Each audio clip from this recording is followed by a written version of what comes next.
जी हाँ दोस्तों, आप सभी का हमारे इस प्यारे से यूट्यूब चैनल में स्वागत है। दोस्तों, झारखंड के जामताड़ा जिले से भी टीजीटी की वैकेंसी निकल चुकी है। तो आइए हम लोग पूरा विस्तार से समझने वाले हैं कि क्या क्राइटेरिया है, कैसे आपको फॉर्म भरना है और ये प्रोसेस क्या होगा। तो चलिए शुरुआत करते हैं। देखिए, विज्ञापन संख्या की बात करें तो यहाँ पर विज्ञापन संख्या आप देख सकते हो 1/2023 है। और ये जो हेडलाइन आपको दिख रहा है, कॉमन है आदर्श विद्यालय योजना अंतर्गत जिले के उत्कृष्ट विद्यालय एवं प्रखंड स्तरीय आदर्श विद्यालय में संविदा आधारित शिक्षकों की चयन हेतु आवश्यक सूचना। तो ये बात भी कॉमन है दोस्तों, सभी जिलों से आप देखेंगे ये हेडलाइन कॉमन है। और दोस्तों, यहाँ पर टीजीटी का वैकेंसी देखने को मिलेगी। आप देख रहे होंगे कि अलग अलग जिलों से टीजीटी प्लस पीजीटी का वैकेंसी निकल रहा है, लेकिन जामताड़ा जिले से टीजीटी का, सिर्फ टीजीटी का ही वैकेंसी निकला है। तो यहाँ पर देख सकते हैं कितने सारे वैकेंसी हैं। तो टोटल वैकेंसी की बात करें तो 70 है। टोटल 70 वैकेंसी है। और साथ ही साथ जो आप देख सकते हैं अलग अलग सब्जेक्ट का, एक हाई स्कूल में जो भी सब्जेक्ट होते हैं सारे सब्जेक्ट को दर्शाया गया, दिखाया गया है। और कितने वैकेंट है यहाँ पर देख लीजिए। BC2 की बात करें तो BC2 में यहाँ पर एक भी वैकेंसी नहीं है।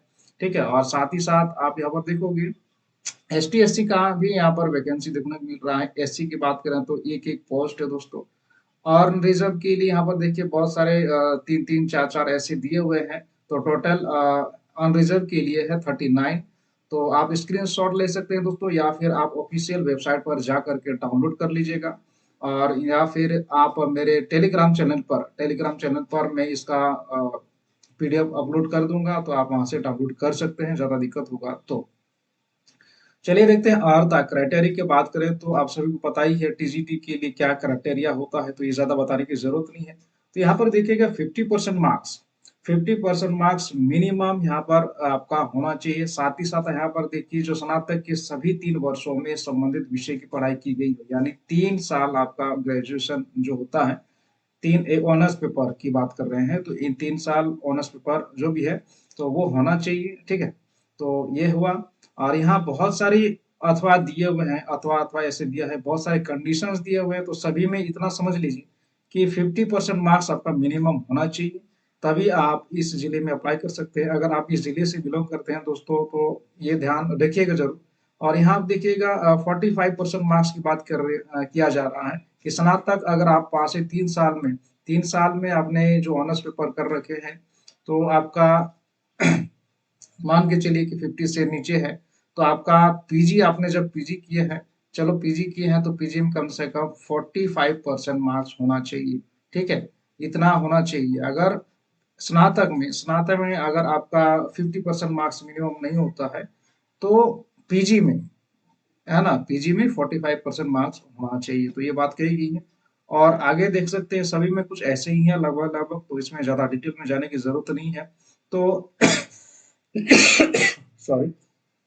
यहाँ पर उम्र की गणना की बात करें तो 21 से 55 वर्ष होगा दोस्तों। 21 वर्ष वाले भी अप्लाई कर सकते हैं, 55 वर्ष वाले भी अप्लाई कर सकते हैं, इसके बीच में जितने भी हैं वो भी अप्लाई कर सकते हैं। गणना की बात करें उम्र गणना की, तो यहाँ पर देखिए 31/12 यानी 31 दिसंबर 2022 के अनुसार आप यहाँ पर देख लीजिएगा आपका एक एज कितना है। आरक्षण की बात करें तो यहाँ पर क्या आरक्षण है, देखिए यहाँ पर रोस्टर की बात कही गई, आरक्षण रोस्टर का पालन किया जाएगा। यानी अगर आप जामताड़ा जिले से बिलोंग करते हैं तो आपको यहाँ पर प्राथमिकता मिलेगी। यानी कहने का सीधा सीधा मतलब ये है कि आप जामताड़ा जिले का है, तो आप यहाँ पर अप्लाई कर सकते हैं। और यहाँ पर देखिए आरक्षित पदों पर झारखंड के निवास करने वाले अभ्यर्थियों जिन्हें झारखंड सरकार के अधीन सक्षम प्राधिकार द्वारा निर्गत आरक्षण प्रमाण पत्र के आधार पर, यानी अगर आपका झारखंड के हैं तो आपके पास रेजिडेंशियल तो होगा, तो रेजिडेंशियल होगा तो आपके पास एसडीओ वाला होना है। ठीक है। सक्षम पदाधिकारी द्वारा, तो एसडीओ ही हम लोग ज्यादा मानते हैं, तो ये होगा। चलिए। और सैलरी की बात करें टीजीटी का, तो यहाँ पर देखिए 26,000 आपको यहाँ पर मिलेगी। और ये इम्पोर्टेंट बात क्या है, देखिए आपको को पता ही होगा कि 11 महीने के लिए यह संविदा के आधार पर आपको जॉब मिलेगी, अगर आपका परफॉर्मेंस अच्छा रहता है। और परमानेंट बहाली वाले टीचर, अगर आप जब तक बहाली नहीं हो जाता है तब तक आप यहाँ पर जॉब करेंगे। आपका अगर परफॉर्मेंस अच्छा रहेगा तो 11 महीने से बढ़ सकता है। तो ये है, आप पूरा देख सकते हैं यहाँ पर कुछ शर्तें लिखी गई है। और ओरिजिनल जो इसका ऑफिशियल वेबसाइट की बात करें तो जामताड़ा.nic.in पर जाकर आप इसका ये नोटिफिकेशन डाउनलोड करेंगे और कुछ भी डिटेल जानना हो तो आप ऑफिशियल वेबसाइट पर जाकर चेक कर सकते हैं दोस्तों। और आवेदन करने की प्रक्रिया की बात करें तो यहाँ पर देखिए आपका एप्लीकेशन जो है 25/3 यानी 25 मार्च तक आपका एप्लीकेशन पहुंच जाना चाहिए 5 बजे से पहले और निबंधित डाक के माध्यम से पहुंचना चाहिए दोस्तों। ठीक है। और जो एड्रेस की बात करें तो एड्रेस तो दिया हुआ है यहाँ पर देख लीजिए जो भी एड्रेस दिया है आप यहाँ पर देख सकते हैं तो एड्रेस स्क्रीनशॉट लें या फिर आप पीडीएफ डाउनलोड करके देख लेंगे। चयन के लिए शुल्क भी देना होता है ना परीक्षा शुल्क। तो देखिए जनरल के लिए 100 रुपये है आपको देना होगा और एस टी एस सी के लिए 50 रुपये आपको देना होगा। और ये आवेदन कैसे सॉरी ये जो पैसा शुल्क कैसे देना होगा क्रॉस डिमांड ड्राफ्ट के माध्यम से यानी डीडी के माध्यम से आपको देना होगा या फिर बैंकर्स चेक के माध्यम से आपको देना होगा। पेएबल एट जामताड़ा इस तरह से आप लिखेंगे पेएबल एट जामताड़ा जिला शिक्षा पदाधिकारी तो जिला शिक्षा पदाधिकारी के नाम इस तरह से आप बनाएंगे दोस्तों। तो ये था इम्पोर्टेंट नोटिस। और बहुत कोई को फॉर्म भरने में दिक्कत होता है दोस्तों। मैंने देखा है बहुत सारे कमेंट आए थे तो मुझे लगा कि थोड़ा बहुत बता देना चाहिए कैसे फॉर्म भरा जाता है। तो यहाँ पर देख लीजिए अगर डाउट होता है जो भी पूछा गया है तो आप यहाँ पर भर ही सकते हैं इसमें ज्यादा पूछने की जरूरत नहीं है। यहाँ पर देख लीजिए यहाँ पर बोला गया all entry should be made in capital letter यानी बड़े अक्षरों में आपको भरना है। One form should be use for one post तो आपको एक पोस्ट के लिए आपको एक ही बार फॉर्म भरना है। जैसे मान के चलिए हिस्ट्री है आपका ऑनर्स तो हिस्ट्री टीचर ग्रुप में जाना चाहते हैं तो आप एक पोस्ट यहाँ एक एप्लीकेशन जैसे प्रोसेस होता है तो वैसे आप यहाँ पर बनाएंगे। ठीक है एप्लीकेशन देंगे। तो यहाँ पर टीजीटी की बात कर रहे हैं तो इस जिले में टीजीटी का है तो यहाँ पर इस जगह पर नीचे में लिखिएगा टीजीटी हो गया। और सब्जेक्ट अप्लाइड फॉर सब्जेक्ट क्या लिखा है post applied for please indicate whether PGT और टीजीटी तो यहाँ पर पीजीटी है कि या फिर टीजीटी है तो यहाँ पर टीजीटी का है तो आप यहाँ पर टीजीटी लिखेंगे। टीजीटी हो गया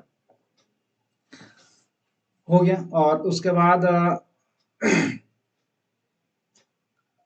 कैंडिडेट नेम है फादर्स नेम है डेट ऑफ बर्थ है ये सब है एड्रेस है ना आपका फोटो यहाँ पर चिपकाना है। सिग्नेचर आपको यहाँ पर नीचे में कर देना है ये बताने की जरूरत नहीं है। एकेडमिक क्वालिफिकेशन की बात करें तो आपने मेट्रिकुलेशन कब किए थे है ना मेट्रिकुलेशन ईयर ऑफ पासिंग यहाँ पर लिखिएगा। Write name of examination passed तो कब आपने जो भी एग्जाम आपने जैसे इंटरमीडिएट हुआ तो आई लिखते हैं या फिर आईएससी लिखते हैं तो वो यहाँ पर लिखिएगा। यहाँ पर मैट्रिक लिखिएगा। ठीक है यहाँ पर ग्रेजुएशन लिखिएगा। ईयर ऑफ पासिंग कब कब आपने पास किए यहाँ पर लिखना है। मार्क्स आपने कितने मार्क्स ऑफ 10 यहाँ पर लिखा है तो मार्क्स यहाँ पर लिखना है। मैक्सिमम मार्क्स तो अगर आपका मेट्रिकुलेशन में मैक्सिमम मार्क्स 500 का आजकल देखने को मिल रहा है पहले 600 था उससे पहले कुछ और था तो मैक्सिमम मार्क्स यहाँ पर लिखेंगे। परसेंटेज ऑफ मार्क्स यहाँ पर हो गया। मैट्रिक का लाइन हम देख रहे हैं यहाँ पर दोस्तों। और सब्जेक्ट स्पेशलाइजेशन तो यहाँ पर देखिए सब्जेक्ट स्पेशलाइजेशन मैट्रिक में या फिर इंटर में सब्जेक्ट स्पेशलाइजेशन तो होता नहीं है तो आप यहाँ पर लिखोगे दोस्तों जो भी सब्जेक्ट है जितने भी 5 सब्जेक्ट है या फिर 6 सब्जेक्ट है ऑप्शनल मिला करके तो आप यहाँ पर सारे सब्जेक्ट का नाम लिखेंगे। स्पेशलाइजेशन यहाँ पर देखिए ब्रैकेट ऑब्लिक में लिखा हुआ है सब्जेक्ट्स लिखा हुआ है तो यहाँ पर सब्जेक्ट्स जो भी सब्जेक्ट है मैट्रिक में वो लिखिएगा। Duration of course in month तो यहाँ पर 12 महीने का होता है तो लगभग 12 महीना लिख दीजिए। बोर्ड और यूनिवर्सिटी तो यहाँ पर जैक बोर्ड है तो जैक बोर्ड लिखिएगा। इंटरमीडिएट की बात करें तो यहाँ पर आप आईएससी लिख सकते हैं। आईएससी हो गया। ईयर ऑफ पासिंग 2000 आप जब भी 4 लिखे या फिर 5 लिखे जब भी है ना। और मैक्सिमम मार्क्स यहाँ पर कितना है वो मैक्सिमम मार्क्स लिखिएगा 500 है तो 500 लिखिएगा मैक्सिमम। और उसके बाद आपने कितने गेन किए तो 480 मान के चलो तो कितना परसेंट हुआ जो भी परसेंट है यहाँ पर चेक करके लिख लीजिएगा। यहाँ पर आईएससी की बात करें तो पीसीएम होता है पीसीएम ग्रुप होता है पीसीबी होता है पीसीबी ग्रुप होता है तो इस तरह से आप यहाँ पर शॉर्ट में नहीं लिखिए कंप्लीट छोटा छोटा अक्षरों में लिखिएगा। ठीक है। ड्यूरेशन ऑफ कोर्स तो ये कितने महीने का होता है दोस्तों 12 24 महीने का होता है यानी 2 साल का है तो 24 महीने का होता है। और जैक बोर्ड है तो यहाँ पर जैक बोर्ड लिखेंगे या जो भी बोर्ड है आप यहाँ पर जो लिखेंगे वो name graduation name of course तो यहाँ पर अगर आपने बीएससी किए हैं या फिर बीए किए हैं तो आपने कब पास किए हैं तो 2015 में पास किए सपोज तो ये लिखिएगा। मैक्सिमम मार्क्स कितना है और कितना आपने गेन किए हैं साथ ही साथ परसेंटेज लिखिएगा यहाँ पर क्या परसेंटेज है, और आपका ऑनर्स पेपर लिखिएगा यहाँ पर, जो भी ऑनर्स पेपर है ऑनर्स पेपर लिखेंगे, बीएससी है, फिजिक्स है, ठीक है, फिजिक्स है या फिर केमिस्ट्री है, जो भी है, मैथ है, जो भी ऑनर्स है वो लिखेंगे। और ड्यूरेशन तो 12 या 36 3 साल का 36 महीना हो गया, महीने के रूप में आपको यहाँ पर बताना है। Duration of course in month ऐसे लिखा हुआ है। और रांची यूनिवर्सिटी है या फिर जो भी यूनिवर्सिटी है तो आप यहाँ पर लिख सकते हैं Ranchi university. Post graduation name of course तो यहाँ पर भी पोस्ट ग्रेजुएशन तो एमए आपने किए हैं या फिर एमएससी किए हैं तो ये लिखेंगे। कब आपने किए हैं, 2017 में किए हैं या फिर इसके बाद जो भी डिटेल्स होती है बताने की जरूरत नहीं है। अदर इफ एनी तो ये भी आप लिख सकते हैं, अदर्स आपने कुछ स्पेशल कोर्स किए हैं तो वो भी आप यहाँ पर लिख सकते हैं दोस्तों। प्रोफेशनल क्वालिफिकेशन की बात करें तो यहाँ पर प्रोफेशनल क्वालिफिकेशन में हम लोग बीएड वाले हैं तो बीएड यहाँ पर लिखेंगे, है ना। बीएड या फिर कुछ कुछ कमेंट आया था कि बीपीएड, बीपीएड है ना, बीपीएड वाले कहाँ लिखेंगे, तो बीपीएड, बीपीएड वाले कहाँ फॉर्म भरेंगे, तो आप इस जगह पर लिख सकते हैं दोस्तों एनी अदर, एनी अदर यहाँ पर एनी अदर बीपीएड का यहाँ पर लिख सकते हैं। फॉर्म कुछ ढंग से बनाना चाहिए तो मुझे लगता है यहाँ पर कंप्यूटर प्रोफिशिएंसी, अगर आपने कंप्यूटर में कुछ अचीवमेंट किया है तो कोर्स लिख सकते हैं दोस्तों। ब्रैकेट में ये भी दिया है कंप्यूटर के रिलेटेड यहाँ पर आपको लिखना है। अगर बीपीएड आपने किए हैं तो इस जगह पर भी भर सकता है, भरा जा सकता है, ठीक है। लेकिन ये देखिए फॉर्म कुछ इस तरह से झारखंड से निकलता है ना, कहीं कहीं कंफ्यूजन हो जाते हैं। और डिपेंड करता है आदमी कैसा है दोस्तों, आदमी कैसा है, जो आप का फॉर्म खोलेंगे वहां पर आप बाई पोस्ट भेज रहे हैं और जो सबमिट कर रहे हैं वहां पर, है ना, तो उनका दिमाग कैसा है तो उस पर ये डिपेंड करता है। अगर अच्छा समझदार ठीक होंगे, उनको जैसा लगता है तो उसी के अनुसार कार्य होता है। जैसे बीपीएड वाले फॉर्म इस जगह पर भर देते हैं, अपना डिटेल्स भर देते हैं, कितना मिला है उनको, कितना नहीं मिला है, भर दिए। भरने के बाद खराब लगता है उनको। सपोज जिन्होंने आपका फॉर्म खोला और उनको लगा कि नहीं बीएड और बीपीएड वाले को इस एनी अदर वाले जगह पर भरना चाहिए, तो उस तरह ऐसा हो भी सकता है रिजेक्ट कर देंगे। बोलना मुश्किल है दोस्तों, ठीक है। और बीपीएड वाले किसी किसी को लगता है कि बीपीएड वाले यानी अदर वाले ऑप्शन जगह पर, ऑप्शन जो है इस जगह पर आपको भर देना चाहिए।